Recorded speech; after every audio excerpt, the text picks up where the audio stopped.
Good morning दोस्तों मैं आपके लिए आज लेकर आया हूँ बीपीएससी 142 का complete syllabus with full explanation, वो भी सिर्फ 10 मिनट में हम डिस्कस करेंगे। India foreign policy in a changing world. दोस्तों इसमें रहने वाली है 5 यूनिट। तो दोस्तों हम एक एक करके सबको डिस्कस करेंगे। पहले में introduction, second India's and the region, third में India's foreign policy toward major power में रहेगा हमारा यूएसए और China and Russia. India contribution challenge, इस टाइम पे हमें क्या क्या चैलेंजेस है और साउथ एशिया की हमारी कैसी पॉलिसी है। तो दोस्तों हमें क्या करना है, दिल से पढ़ना है ताकि हमें एग्जाम में रटना कुछ नहीं है। एक बार हमने ठीक से समझ लिया जो मैं समझाने जा रहा हूँ तो एग्जाम में आप खुद ब खुद लिख के आएंगे बेहतरीन तरीके से, वो भी। तो दोस्तों आगे पढ़ते हैं। इंट्रोडक्शन पहली यूनिट स्टार्ट करते हैं। तो दोस्तों इसमें क्या होगा, evolution of India foreign policy, यानी इंडिया की फॉरेन पॉलिसी कब से इवॉल्व हुई, स्टार्ट कब से हुई, कहां से हुई। तो जाहिर सी बात, जब हमें आजादी मिली 1947 जब से स्टार्ट हुई होगी। तो हम पोस्ट इंडिपेंडेंस एरा, यानी हमें 1947 से हमें मौका मिला अपनी फॉरेन पॉलिसी को शेप करने का, क्योंकि उससे पहले जो थे हम अंग्रेजों के गुलाम थे, हमारे पास में अपनी सॉवरेंटी नहीं थी, पावर नहीं थी। तो फर्स्ट प्राइम मिनिस्टर जो हमारे नेहरू जी थे, उन्होंने हमारी फॉरेन पॉलिसी की स्टार्टिंग की। तो उसमें हमने स्टार्ट किया कोल्ड नॉन अलाइनमेंट मूवमेंट। दोस्तों हुआ क्या था कि कोल्ड वार चल रहा था पूरे वर्ल्ड में उस टाइम पे। Cold war, COLDWAR, cold war. दोस्तों इसका टाइम था 1945 से, यानी सेकेंड वर्ल्ड वार के खत्म होने से 1991। तो ये इंपॉर्टेंट है क्योंकि 1991 तक इस पर कोल्ड वार आपको क्वेश्चन पेपर में देखने के लिए जरूर मिलेगा कहीं ना कहीं। तो इसके बीच में वर्ल्ड की पावर जो थी एक दो पार्ट में बड़ी हुई थी। एक तरफ यूएसए था और उसके अलाइज थे वेस्टर्न वर्ल्ड, एक तरफ रशिया था और उसके अलाइज थे। रशिया को पहले क्या बोलते थे, USSR, सोवियत यूनियन भी बोलते थे। तो दोस्तों उसके बाद हमने क्या किया, हमने किसी का सपोर्ट नहीं किया। हमने कहा हम अपना एक नॉन अलाइनमेंट मूवमेंट लेकर आएंगे कि हम दोनों की इज्जत करेंगे, पीस को प्रमोट करेंगे, किसी का सपोर्ट नहीं करेंगे, किसी की तरफ नहीं जाएंगे। और उसके अलावा हमने चाइना के साथ पंचशील प्रिंसिपल साइन किए थे 1954 में, यानी हम आपस में साथ मिलकर बढ़ेंगे म्यूचुअल रेस्पेक्ट करते हुए, लड़ाई दंगा नहीं करेंगे। लेकिन फिर भी 1962 में हमारी चाइना से वार हो गई थी, 1962 में। उसके बाद ग्लोबलाइजेशन है, यानी 1992 जब कोल्ड वार एंड हो गया 1991 में, उसके ठीक एक साल बाद इंडिया ने लिबरलाइजेशन कर दिया और ग्लोबलाइजेशन कर दिया, यानी अपनी इकोनॉमी को लिबरलाइज कर दिया पूरे वर्ल्ड के लिए। तो उसमें हमें बहुत सारे नए नए समझौते करने पड़े और इसके बाद से अमेरिका यूएसए से हमारे संबंध बहुत अच्छे हुए, हमारा ट्रेड बढ़ा, इकोनॉमी बढ़ी, बूस्ट हुई। तो हम ये सब कह सकते हैं, इसे आंसर में एक्सप्लेन कर देंगे अच्छे से। तो इसके बाद आएगा हमारा डिटर्मिनेंट्स ऑफ फॉरेन पॉलिसी। तो दोस्तों इसमें मतलब क्या चीज है, फॉरेन पॉलिसी बनती किसके ऊपर है, यानी क्या बेस है।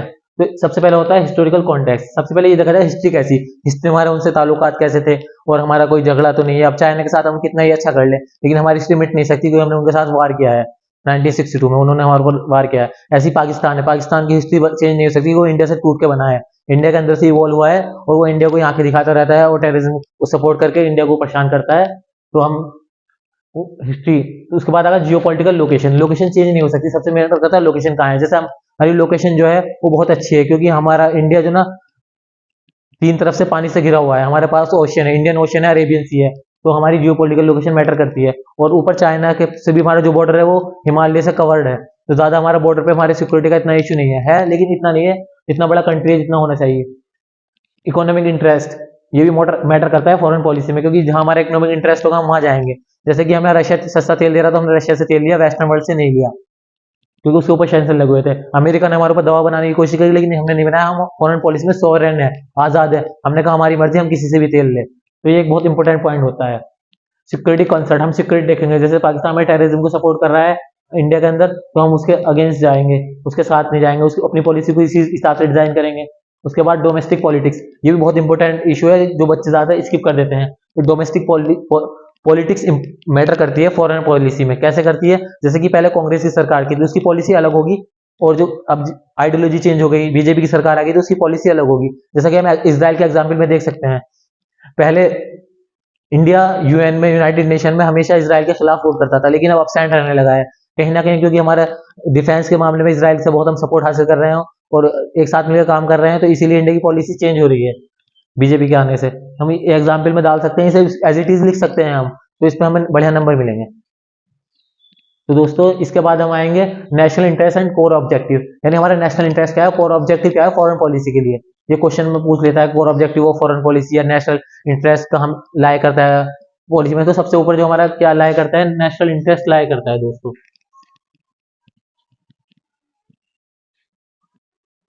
नेशनल इंटरेस्ट सबसे ज्यादा इंपॉर्टेंट होता है, क्योंकि नेशनल इंटरेस्ट को देख के ही फॉरेन पॉलिसी बनाई जाती है। जिससे हमारा फायदा हम उसकी तरफ जाएंगे, जिससे हमारा कुछ भी फायदा हो रहा है हम वो फायदा उठाएंगे अपना, और जो हमें नुकसान दे रहा है तो हम उसके साथ नहीं जाएंगे, अपने फॉरेन पॉलिसी उसी के हिसाब से डिजाइन करेंगे। कोर ऑब्जेक्टिव में भी स्ट्रेटेजिक ऑटोनॉमी आ जाएगा, रीजनल कोऑपरेशन हम चाहेंगे हमारे रीजन में कोऑपरेशन हो हमारा एक दूसरे के साथ। जैसे कि अगर पाकिस्तान को एग्जाम्पल ले लें, हम उसके साथ अगर कोऑपरेट करके चले पाकिस्तान हमारे साथ, तो उसका भी बहुत फायदा होगा, इंडिया का भी बहुत ज्यादा फायदा होगा। ग्लोबल गवर्नेंस को ध्यान में रखते हुए हम अपनी फॉरेन पॉलिसी डिसाइड करते हैं दोस्तों। इसके बाद हम सेकंड यूनिट पे आ गए, India policy toward major power.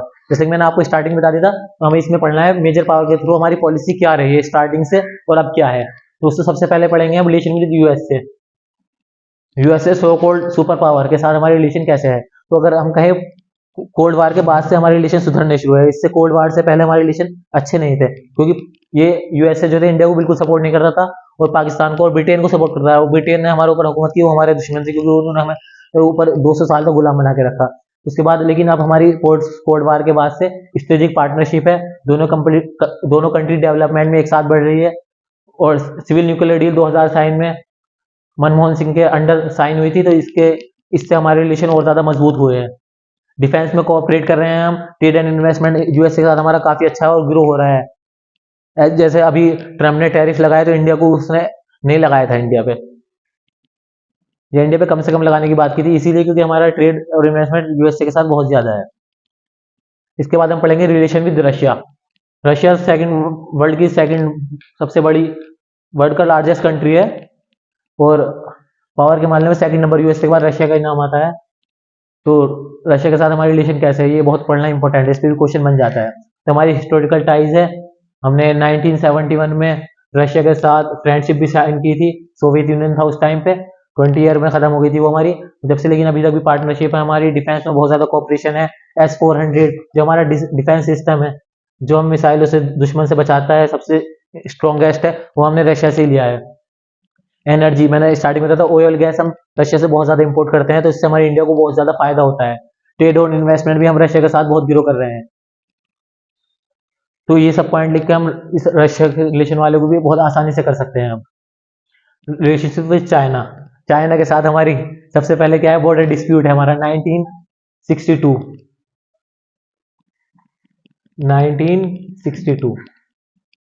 में हमारी चाइना के साथ वार हुई थी फर्स्ट। जब से हमारा डिस्प्यूट चल रहा है बॉर्डर पे, और अभी भी ऑनगोइंग बॉर्डर डिस्प्यूट हमारा चल रहा है। इकोनॉमिक में कोऑपरेशन है हमारा, और कंपटीशन भी है स्ट्रेटेजिक, हम दोनों एक साथ दूसरे से कॉम्पीट करने की कोशिश करते हैं। रशिया चाइना सोचता है इंडिया से आगे निकल जाए, इंडिया सोचता है चाइना से आगे निकल जाए, लेकिन हम इस बात को नहीं भूल सकते कि आज चाइना हमसे आगे निकल गया कहीं ना कहीं मैन्युफैक्चरिंग के मामले में। तो हमारा कॉम्पिटिटर है वो स्टार्टिंग से। रीजनल इनिशिएटिव्स, क्योंकि दोनों कंट्री साथ ही आजाद हुए थे, लेकिन हिस्टोरिकल टाइज हमारी पहले काफी अच्छी थी, सिल्क रूट से हम एक दूसरे से कनेक्ट थे, ट्रेड वगैरह हमारा चाइना के साथ होता है, क्योंकि दोनों कंट्री जो है वर्ल्ड की लार्जेस्ट पॉपुलेशन है, सबसे बड़ी लार्जेस्ट मार्केट चाइना और इंडिया के पास ही है। तो हम चाइना से बहुत सारे चीजें इंपोर्ट करते हैं, और एक्सपोर्ट भी होता है हमारा।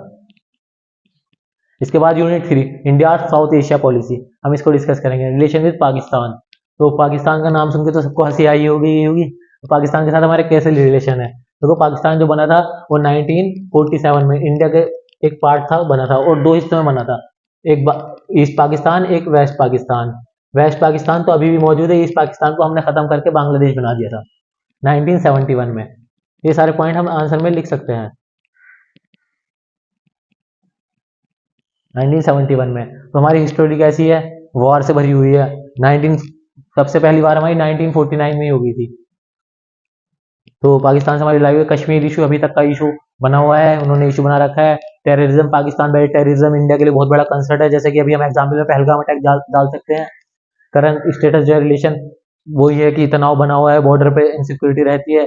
डिप्लोमेटिक एफर्ट दोनों ने लगाए, काफी सारे हमने उनके साथ समझौते भी किए हैं, लेकिन कहीं ना कहीं कोई अभी तक हल नहीं निकला है साहब। इसके बाद हम रिलेशन विद बांग्लादेश पढ़ेंगे। तो बांग्लादेश से हमारे रिलेशन काफी अच्छे रहे स्टार्टिंग से। बांग्लादेश को इंडिपेंडेंस जो दिलवाई थी 1971, वो इंडिया ने दिलवाई थी पाकिस्तान से। उसके बाद इकोनॉमिक कोऑपरेशन हमारा काफी अच्छा चला, हमने बांग्लादेश को बहुत सपोर्ट किया, इलेक्ट्रिसिटी दी और बहुत सारी चीजों में सपोर्ट किया। सिक्योरिटी कोऑपरेशन भी किया। जो नॉर्थ ईस्ट का इलाका है उसमें टेररिज्म को काउंटर करने में बांग्लादेश ने हमारी हेल्प भी की। हमने वाटर शेयरिंग में भी काफी अच्छा रोल है, जैसे गंगा वहीं से जाती है बांग्लादेश, तो के थ्रू जाके तो हमने मिल बांट के काम किया, तो लड़ाई झगड़े वाला हमारा बांग्लादेश के साथ कोई मामला नहीं था। लेकिन अभी क्या हो चुका है, हम अपने आंसर में ये पॉइंट डाल सकते हैं अपने आंसर को और अच्छा बनाने के लिए, कि वहाँ पे रिजीम चेंज हो गया है। बांग्लादेश में रिजीम चेंज होने की वजह से क्या हुआ है, वहाँ पे खान यूनिस की सरकार जो आ गई है वो इंडिया के अगेंस्ट में है, कहीं ना कहीं वो पाकिस्तान की सपोर्टिव गवर्नमेंट है। लेकिन अभी तक वहाँ पे जितनी भी गवर्नमेंट रही थी वो इंडिया को सपोर्ट करती थी, और वो जब नई गवर्नमेंट आई वो चाइना और पाकिस्तान को सपोर्ट कर रही है। तो ये हमारे लिए कंसर्न भी है, हम इसे कंसर्न में भी डाल सकते हैं, यानी अगली यूनिट में जो हमें लिखना है हम उसमें भी इसे डाल सकते हैं आसानी से पॉइंट को। India and the region, India के रीजन में हमें सेंट्रल एशिया से हमारी हिस्टोरिकल टाइज है, सिल्क रूट से हम पहले से ही कनेक्टेड थे। हमारा सिल्क रूट से पहले कनेक्टेड है इंडिया में, जो इंडिया में ऊपर से सिल्क रूट जाता था वो पूरे सेंट्रल एशिया तक जाता था। स्ट्रेटेजिक पार्टनरशिप है ट्रेड में, कजाकिस्तान वगैरह कंट्री से भी हमारी सेंट्रल एशिया में। एनर्जी सिक्योरिटी ट्रेड में हमें काफ़ी सपोर्ट करता है। एनर्जी कॉपरेशन, हम बहुत इंपोर्ट करते हैं वहाँ से एनर्जी में, ऑयल और गैस, नेचुरल गैस वगैरह। रीजनल इनिशिएटिव्स है, एससीओ सिंघाई कोऑपरेटिव ऑर्गेनाइजेशन में हम एक साथ मिलकर काम कर रहे हैं। ये सारे पॉइंट काफ़ी है आंसर के लिए। नेक्स्ट पे अफ्रीका, अफ्रीका के साथ हमारी कैसी टाइज है अभी डिस्कस करेंगे हम। तो अफ्रीका के साथ हमारी काफ़ी अच्छी टाइज है, स्टार्टिंग से हिस्टोरिकल टाइज है। हमने नॉन अलाइनमेंट मूवमेंट जो स्टार्ट किया था वो साउथ अफ्रीका और इजिप्ट के साथ मिलकर स्टार्ट किया था, तो उसी से हमारा रिलेशन है। उससे पहले भी गांधी जी जो इंडिया में आए थे वो पहले अफ्रीका में फेमस हो चुके थे, तो उससे भी हमारा काफ़ी अच्छी टाइज बनती थी। इकोनॉमिक कॉपरेशन हमारा काफ़ी अच्छा चल रहा है स्टार्टिंग से, ट्रेड, इन्वेस्टमेंट, डेवलपमेंट, और India assist Africa nation through various development initiative, हम उन्हें काफ़ी सपोर्ट करते हैं। पार्टनरशिप है हमारी साउथ अफ्रीका जैसी कंट्री से। African Union and other organisation India actively जो बना रहता है, तो ये काफ़ी अच्छे टाइज है। पॉजिटिव ये, इसमें नेगेटिव कुछ नहीं है इस वाले में। तो एक्ट ईस्ट पॉलिसी की बात आएगी अब। तो एक्सपोर्ट पॉलिसी में भी इकोनॉमिक डिप्लोमेसी है, एशियन एंगेजमेंट है, कल्चरल एक्सचेंज है, रीजनल कॉपरेशन है, स्ट्रेटेजिक पार्टनरशिप है। ये सारे पॉइंट हम डाल के अपना आंसर को कंप्लीट कर सकते हैं। इसके बाद हमारी 5 इंडियाज कंटेम्प्रेरी चैलेंजेस, हमें अब क्या क्या चैलेंजेस हम डिस्कस करेंगे। तो सबसे बड़ा चैलेंज क्या है, हमें सिक्योरिटी थ्रेट ऑन लैंड, हमारी जो जमीन पर हमारी सिक्योरिटी थ्रेट है, बॉर्डर डिस्प्यूट जो हमारा चाइना और पाकिस्तान के साथ चल रहा है। तो ये बहुत इंपॉर्टेंट है, क्राइसिस वाला मामला भी, क्योंकि अभी तक हमारे इंडिया का बहुत सारा पार्ट कुछ पाकिस्तान के पास है, कुछ चाइना ने कब्जा कर रखा है, क्योंकि हमें आज़ाद कराना है। तो इन कश्मीर के अंदर जो जम्मू एंड कश्मीर में जो चैलेंजेस आ रहे हैं, टेररिज्म इंक्रीज हो रहा है, कंपटीशन चाइना के साथ जो हमारा है मैन्युफैक्चरिंग को लेके, इंडस्ट्रियलाइजेशन को लेके, रीजनल सिक्योरिटी कोऑपरेशन भी नेबर जो हमारा होना चाहिए था, स्टेबिलिटी रहे, जिससे एरिया में स्टेबिलिटी रहती है, जब इकोनॉमिक ग्रोथ होती है। तो उसके लिए भी हमें ज़रूरत है अपने एरिया में स्टेबिलिटी को और ज़्यादा मजबूत करने के लिए, क्योंकि जब ये पाकिस्तान के साथ वार चला था तो इकोनॉमी हमारी नीचे जाने लगी थी।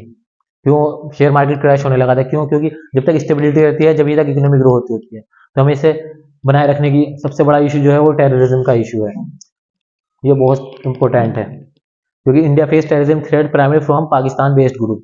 ये नॉर्थ ईस्ट में भी बहुत ज़्यादा परेशान कर रहे हैं हमें, कश्मीर से ज़्यादा नॉर्थ ईस्ट में टेररिज्म फैल रहा है आज की डेट में। जिससे हम हमारा आंसर में डाल सकते हैं। इसके बाद आएगा हमारा ह्यूमन सिक्योरिटी, जो सबसे ज़्यादा इंपॉर्टेंट है। इन्वायरमेंटल सिक्योरिटी, रिफ्यूजी इशू है इंडिया का एक, ये बहुत बड़ा इशू है। बांग्लादेश जब बना, जब से अब तक बहुत सारे रिफ्यूजी बांग्लादेश से आए हैं, उन्हें मैनेज करना बहुत मुश्किल का काम होता है, क्योंकि इंडिया में वैसे ही बहुत ज़्यादा पॉपुलेशन है। ह्यूमन राइट्स को लेके, हेल्थ सिक्योरिटी, डिजास्टर मैनेजमेंट बहुत इंपॉर्टेंट है, क्योंकि यहाँ हमारे इंडिया में नॉर्थ की साइड में अर्थक्वेक और साउथ के में साइक्लोन, सुनामी और फ्लड वगैरह आता रहता है, बिहार में भी। तो इन सबको हमें चैलेंजेस जिन्हें फेस करने की जरूरत है। इन्वायरमेंटल डिप्लोमेसी की जरूरत है, climate change, sustainable development, economic cooperation, renewable energy, global governance, इन सब पॉइंट पे हमें काम करने की जरूरत है, ताकि हम आगे अपने आप को और मजबूत बना सके, हमारी फॉरेन पॉलिसी और मजबूत हो सके। थैंक यू फॉर वॉचिंग अस। और आपको किसी भी तरह की वीडियो चाहिए कमेंट सेक्शन में बताइए। ये पीडीएफ चाहिए तो कमेंट सेक्शन में पीडीएफ टेक्स्ट कीजिए, आपको पीडीएफ फौरन मिलेगा। Thank you for watching us, see you later, bye bye.